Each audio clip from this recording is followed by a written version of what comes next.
Hello, আসসালামু আলাইকুম বন্ধু। দেখেন আজকে ৩য় রোজা। বাজারে গেছিলাম সন্ধ্যার দিকে মাগরিবের নামাজ পড়ে ইফতারি করে। এই যে কুলছন সেমাই নিয়েছি, তারপরে এটা লাচ্ছা সেমাই নেওয়া হইছে।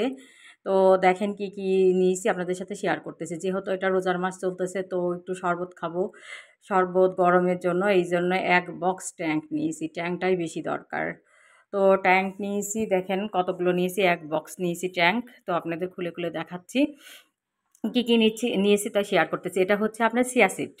চিয়া সিডের শরবত খাবো। তো চিয়া সিড খুলে দেখাচ্ছি না, পড়ে যাবে। তারপরে এটা নিয়েছি ইসবগুলের ভুসি। তারপরে আপনার এটা হচ্ছে কিশমিশ। সেমাই রান্না করার জন্য কিশমিশ নিয়েছি। তো সেমাইয়ের মধ্যে কিশমিশ না দিলে তো আর মজা লাগে না খাইতে। এটা চিয়া সিড। তো এই যে দেখেন এইটা হচ্ছে এতটুকু মসলা দেয় ২০০ টাকা নিয়েছে। কি বলবো রে ভাই, জিনিসের কি দাম! এলাচ দিয়ে আর দারচিনি দিয়ে। দেখেন হচ্ছে আমি বিরিয়ানির মশলা নিয়েছি, তারপরে নিয়েছি চটপটির মশলা।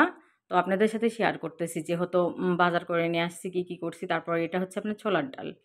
তো ছোলার ডালের হচ্ছে হালুয়া তৈরি করবো, এইজন্য ছোলার ডাল নিয়ে আসছি। তারপরে এই যে বেসন, এটা হচ্ছে ১৫০ টাকা কেজি নিয়েছে বেসনটা, ছোলার বেসন তো। তারপরে মুগ ডাল, এটা হচ্ছে সোনা মুগ বলে এখানে। তো মুগ ডাল, ভালো মুগ ডালটা নিয়ে আসছি, এটাও ১৫০ টাকা কেজি নিয়েছে। তো এই যে আপনার হচ্ছে শুকনা মরিচ নিয়েছি। তো দেখেন ২টা হচ্ছে আপনার গায়ে মাখা সাবান নেওয়া হইছে। তো দেখেন আপনাদের সাথে আস্তে শেয়ার করতেছি যে কি নিয়েছি। তারপরে এটা হচ্ছে আপনার সয়া সস। আপনার নুডলসে একটু সয়া সস না দিলে ভালো লাগে না। সয়া সস এগুলো নুডলস পাস্তার সাথে না দিলে খাইতে ভালো লাগে না। তো ওই দেখেন ১ কেজি মানে চাউমিন নিয়েছি। তো এটা হচ্ছে কেজি হিসাবে নিয়েছি। কেজি হিসাবে নিলে পরে জিনিসটা হচ্ছে লাভ হয়। তারপরে আপনার ছোলা নিয়েছি ১ কেজি।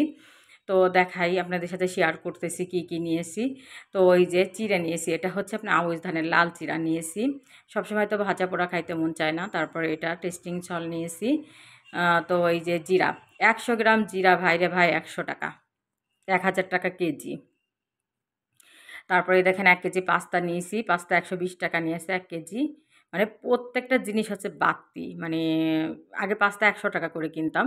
তো এই যে ২টা হচ্ছে আপনার মাংসর মসলা নিয়েছি। তো ভাইরে ভাই জিনিসের যে দাম, ঠিক আছে? তারপরে দেখেন এই যে আপনার ২ ডজন হচ্ছে আপনার নিয়েছি, ওই যে মানে পাস্তা রান্না করার জন্য মসলা নিয়েছি পাস্তার। তারপরে এই যে দেখেন গুঁড়া দুধ নিয়েছি ১২ টা। ১২ পিস। এই যে তারপরে এইটা হচ্ছে সয়াবিন বড়ি। সয়াবিন বড়ি আমি নুডলসে খাই, ভালো লাগে। তারপরে এটা পাঁচফোড়ন। তারপরে এই দেখেন আপনার তেঁতুলের আচার, তারপর ললিপপ, তারপরে হচ্ছে আমি এবার ললিপপ খাই। তারপরে ওই যে চটপটির মসলা, তারপরে এটা হচ্ছে ওইগুলো হচ্ছে বাচ্চাদের জন্য নিয়েছি, জাস্ট ফান করলাম।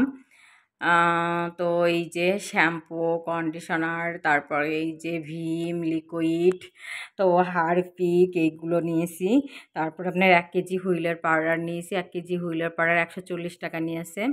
তো দেখেন ভাইরে ভাই কি জিনিসের দাম! একটা হারপিক ২২০ টাকা নিয়েছে। তো প্রচুর জিনিসের দাম। জিনিস মানে কি বলবো? মানে একদম এত দাম মানে রোজা বলে, ঠিক আছে? মানে জিনিসের দাম প্রত্যেকটা জিনিসই বাড়তি করে দিছে। তারপরে তো ৳৪,০০০ র বাজার। তো মনে হচ্ছে যে মনে হয় ৳১০০ র বাজার করে নিয়ে আসি যেভাবে মানে এইগুলো। তারপরে তো পাতা শ্যাম্পু নিয়েছি, পাতা কন্ডিশনার নিয়েছি। তাও তো মনে করেন বোতলেরটা নিলে তো ৬,০০০-৭,০০০ টাকা খরচ হয়ে যেত।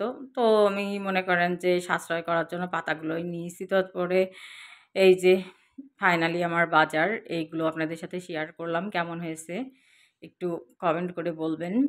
তো গরিব মানুষের বাজার ভাই, কেউ খারাপ কমেন্ট করবেন না। তো এই যে এটা হচ্ছে সয়াবিন বড়ি। তো সয়াবিন বড়ি হচ্ছে আমি নুডলসে খাই, বুঝছেন? এইজন্য আমার প্রচণ্ড ভালো লাগে সয়াবিন বড়ি। তারপরে এই যে আপনার তেজপাতা নিয়েছি। তেজপাতা না দিলে বাসনাই হয় না। তেজপাতার ব্যবহারটা তো মনে করেন যে কি সবাই জানে। বাসনা নিয়ে ফেলে দেয়া। এই যে আমার